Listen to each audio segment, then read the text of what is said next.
அன்பான இறை மக்களே, உங்கள் அனைவரையும் நம் ஆண்டவராகிய இயேசு கிறிஸ்துவின் நாமத்தினால் வாழ்த்துகிறேன். அப்ரஹாமை நாம் விசுவாசத்தின் தந்தை என்று அழைக்கிறோம். இன்றைய முதல் வாசகத்தில் உள்ள இறை வார்த்தைகளின் மூலம் ஆண்டவர் மீது அவர் எவ்வளவு நம்பிக்கை வைத்திருந்தார் என்பதை நாம் புரிந்து கொள்ளலாம். ஆண்டவர் அவரை அவர் வாழ்ந்து கொண்டிருக்கிற இடத்தை விட்டு வேறொரு இடத்திற்கு போக கூறுகிறார். அவர் அப்படி சொல்லும் போது அந்த இடம் எப்படி இருக்கும் என்று அப்ரஹாமுக்கு தெரியாது. ஆனாலும் ஆண்டவர் மீது நம்பிக்கை வைத்து அவர் தன்னுடைய குடும்பத்தோடு அந்த இடத்திற்கு செல்கிறார். ஆண்டவர் பார்த்து கொள்வார் என்று அவர் மீது நம்பிக்கை வைத்தார். அதன் பிறகு ஆண்டவர் அப்ரஹாமுக்கு வாக்கு கொடுக்கிறார், உன்னுடைய சந்ததியை கடற்கரை மணலை போல பெரிதாக்குவேன் என்று. ஆனால் அவருக்கும் சாராய்க்கும் வயது முதிர்ந்து விட்டது. ஆனாலும் அவர் ஆண்டவர் மீது நம்பிக்கையோடு இருந்தார். ஆண்டவர் அப்ரஹாமின் 100வது வயதில் அவருக்கு ஒரு மகனை கொடுத்தார். ஆண்டவர் கொடுத்த மகன் ஈசாக்கை, அவருடைய ஒரே மகனை ஆண்டவர் பலி கொடுக்குமாறு கூறுகிறார். ஆண்டவருடைய வார்த்தைக்கு கீழ்ப்படிந்து அவர் அந்த மகனை கூட்டிக் கொண்டு பலியிடுவதற்காக செல்கிறார். அதுவும் அவர் ஆண்டவர் மீது வைத்த நம்பிக்கையினால் தான் தனக்கு 100வது வயதில் பிறந்த அந்த ஈசாக்கை ஆண்டவர் பலியிட கூறுகிறார். அப்ரஹாம் ஆண்டவருடைய வார்த்தைக்கு கீழ்ப்படிந்து அந்த மகனை பலியிடுவதற்காக கூட்டிக் கொண்டு செல்கிறார். அந்த அளவுக்கு அப்ரஹாம் ஆண்டவர் மீது நம்பிக்கை வைத்தார். மரித்தவர்களை உயிரோடு எழுப்பக்கூடிய வல்லமையுள்ள தேவன் நம்முடைய தேவன் என்று அவர் அறிந்திருந்தார். ஆண்டவர் மீது முழுமையான நம்பிக்கை வைத்திருந்தார். நம்பிக்கை என்பது நாம் எதிர்நோக்கி இருப்பவை கிடைக்கும் என்னும் உறுதி. அதாவது அது நம்முடைய கண்களுக்கு அது புலப்படாது, ஆனால் அது எப்படியும் நடக்கும், ஆண்டவர் நடத்தி வைப்பார் என்று நாம் நம்ப வேண்டும். இந்த காரியம் நடக்கவே நடக்காது என்ற நிலையில இருந்தாலும் கூட ஆண்டவர் நடத்தி வைப்பார் என்று நாம் நம்ப வேண்டும். அதுதான் நம்பிக்கை. அதுதான் நாம் ஆண்டவர் மீது வைத்திருக்கிற நம்பிக்கை. இவ்வாறு அப்ரஹாம் ஆண்டவர் மீது மிகுந்த நம்பிக்கை கொண்டிருந்தார். அதனால்தான் அவர் விசுவாசத்தின் தந்தையாக இன்று உயர்த்தப்பட்டிருக்கிறார். மேலும் இன்றைய நற்செய்தியில் ஆண்டவர் இயேசு அந்த சீடர்களோடு படகில் இருக்கிறார். ஆனாலும் கூட காற்று அடிக்கும் போது சீடர்கள் கலங்கி தவிக்கிறார்கள், அஞ்சுகிறார்கள், ஆண்டவரை எழுப்புகிறார்கள். ஆண்டவர் அவர்களிடம் உங்களுக்கு நம்பிக்கை இல்லையா என்று கேட்கிறார். நம்முடைய வாழ்க்கையிலும் கூட நாம் தினமும் ஜெபிக்கிறோம், இறைவார்த்தை வாசிக்கிறோம். ஆனால் சில நேரங்களில் நம்முடைய வாழ்க்கையில ஒரு சிறிய துன்பம் வந்துவிட்டால் ஆண்டவர் மீது நம்பிக்கை இழந்து விடுகிறோம். அப்படி இல்லாமல் அது எப்படிப்பட்ட காரியமாக, எப்பேற்பட்ட மிகுந்த கஷ்டமான காரியமாக இருந்தாலும் கூட ஆண்டவர் பார்த்து கொள்வார் என்று நாம் நம்ப வேண்டும். நம்முடைய நம்பிக்கையை நாம் அறிக்கையிட வேண்டும். ஆண்டவர் உதவி செய்வார், ஆண்டவர் வழி நடத்துவார் என்று நாம் அறிக்கையிட வேண்டும். அதைத்தான் ஆண்டவர் கூறுகிறார், கண்ணுக்கு புலப்படாதவை பற்றிய ஐயமற்ற நிலை. அதாவது இது நடக்குமோ நடக்காதோ என்று நமக்கு தெரியாது, ஆனாலும் ஆண்டவர் நடத்துவார் என்ற நம்பிக்கை நம்மிடம் இருக்க வேண்டும். பிள்ளைகளுடைய திருமண காரியத்தை நடத்த முடியாத நிலையில் இருக்கிற பெற்றோர்கள் இருக்கிறார்கள். ஆனால் ஆண்டவர் உதவி செய்வார். ஏற்ற நேரத்தில் ஏற்ற இடத்திலிருந்து உங்களுக்கு உதவி வரும் என்று நீங்கள் நம்புங்கள். ஆண்டவரிடம் ஒப்பு கொடுத்து ஜெபியுங்கள். பலவிதமான நோய்கள்ல பாதிக்கப்பட்டிருக்கலாம், ஆனால் ஆண்டவர் இந்த நோயிலிருந்து எனக்கு விடுதலை தருவார், எனக்கு பூரண உடல் சுகத்தை தருவார் என்று நம்பிக்கையோடு ஜெபியுங்கள். ஆண்டவர் கட்டாயம் உங்களுக்கு சுகத்தை கொடுப்பார். சில நேரங்கள்ல நீங்க எதிர்பார்த்து கொண்டிருப்பது நடக்காம இருந்திருக்கலாம்.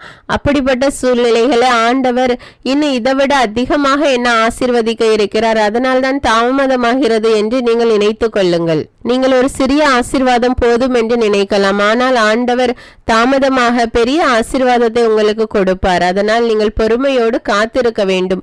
ஆண்டவர் செயல்படுவார், ஆண்டவர் நம்மை வழி நடத்துவார் என்று நம்பிக்கையோடு இருங்கள். 2025வது ஆண்டு தொடங்கி ஒரு மாதம் முடிவடைந்து விட்டது.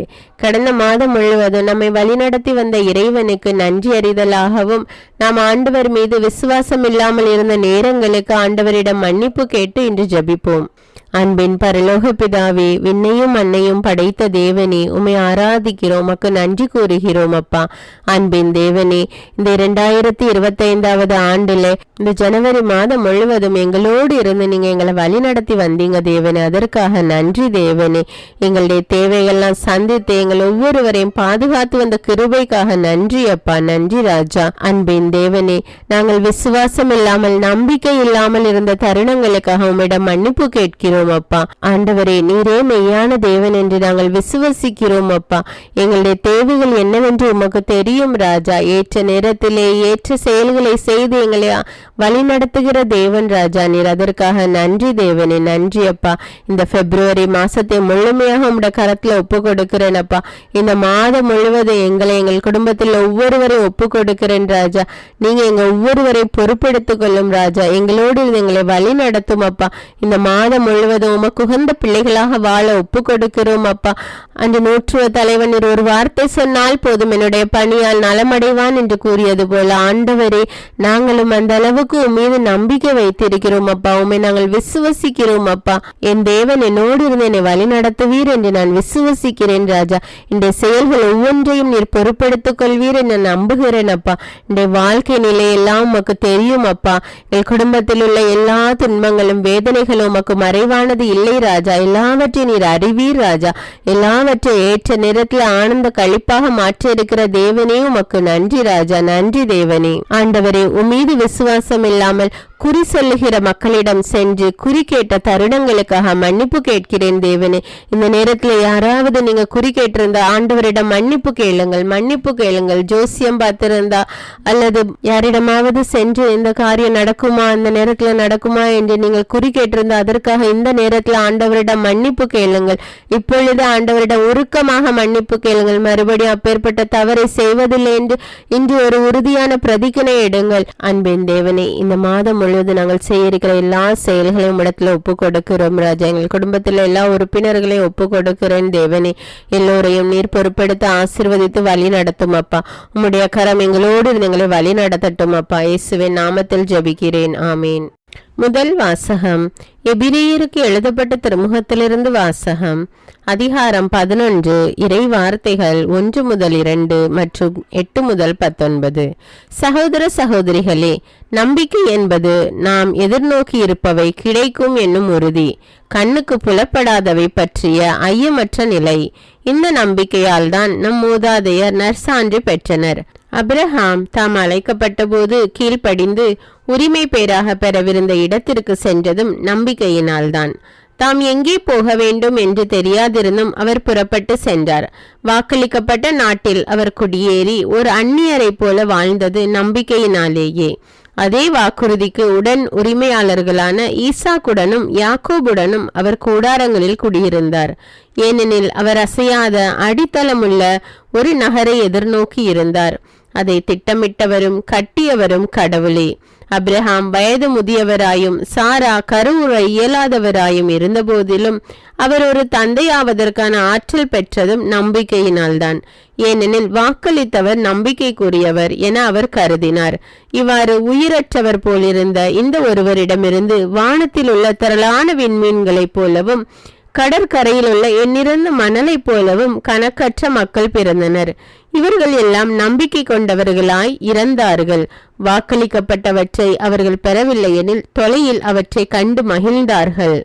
இவ்வுலகில் தாங்கள் அந்நியர் என்பதையும் தற்காலிக குடிகள் என்பதையும் ஏற்றுக்கொண்டார்கள். இவ்வாறு ஏற்றுக்கொள்வோர் தம்முடைய தாய் நாட்டை தேடி செல்வோர் என்பது தெளிவு. தாங்கள் விட்டு வந்த நாட்டை அவர்கள் நினைத்து கொண்டிருக்கவில்லை. அப்படி நினைத்திருந்தால் திரும்பி செல்ல அவர்களுக்கு வாய்ப்பு கிடைத்திருக்கும். ஆனால் அவர்கள் சிறப்பான ஒரு நாட்டை, அதாவது விண்ணக நாட்டையே நாடுகிறார்கள். அதனால்தான் கடவுளும் தம்மை அவர்களுடைய கடவுள் என்று அழைத்து கொள்ள வெட்கப்படவில்லை. அவர்களுக்கென அவர் ஒரு நகரை ஆயத்தப்படுத்தியுள்ளார். அப்ரஹாம் சோதிக்கப்பட்ட போது ஈசாக்கை பலியிட துணிந்தது நம்பிக்கையினால்தான். ஈசாக்கின் மூலமே உன் வழிமரபு விளங்கும் என்ற வாக்குறுதியை அவர் பெற்றிருந்த போதிலும் அவர் தம் ஒரே மகனை பலியிட முன் வந்தார். ஏனெனில் இறந்தோரை கடவுள் உயிரோடு எழுப்ப வல்லவர் என்பதை அவர் உணர்ந்திருந்தார்.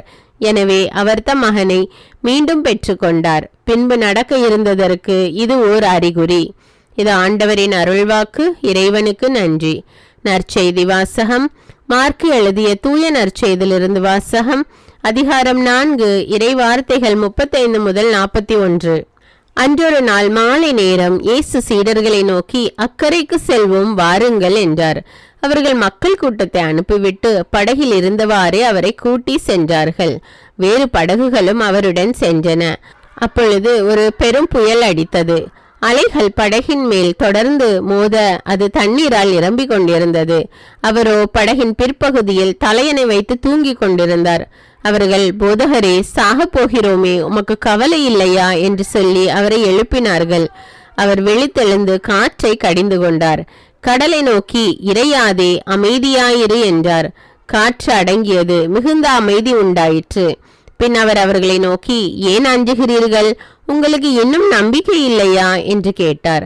அவர்கள் பேரச்சம் கொண்டு, காற்றும் கடலும் இவருக்கு கீழ்ப்படுகின்றனவே, இவர் யாரோ என்று ஒருவரோடு ஒருவர் பேசிக்கொண்டார்கள். இது கிறிஸ்துவின் நற்செய்தி. கிறிஸ்துவே உமக்கு புகழ்.